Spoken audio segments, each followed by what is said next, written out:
একটা ভয় আছে মানুষের মধ্যে।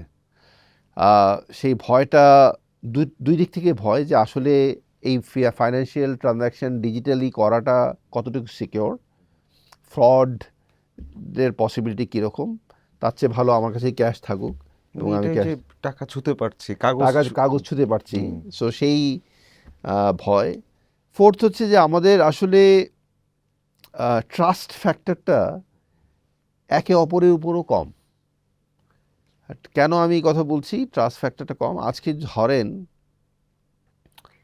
আপনি যদি দেশের বাইরে কেউ অ্যামাজনে কেনাকাটা করে, সেই অ্যামাজনে কেনাকাটাতে কিন্তু ওখানে ক্যাশে করার কোনো সুযোগ নাই।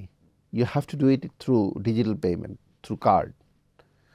বাংলাদেশে যদি আপনি বড় বড় ই কমার্স সাইটগুলো দেখেন, ইভেন সবচেয়ে বড় হচ্ছে দারাজ, তাদের মেজরিটি অফ কেনাকাটা হয় ক্যাশ অন ডেলিভারি। কেন? কেননা আমি আসলে যে গুডসটা পাবো সেই গুডসটা আমি দেখবো, হাতে নিব, গায়ে পরে দেখবো, দেখে যদি আমার কাছে সব কিছু হয় তখনই আমি ক্যাশ পেমেন্টটা করব। আমি যদি আগেই পেমেন্ট করে যাই, আমার কাছে যদি পছন্দ না হয়, রিটার্ন পলিসিটা কি ঠিক আছে কি না, আমি কি রিটার্ন দিতে পারবো কি না, সেই ট্রাস্ট ফ্যাক্টরটা কম।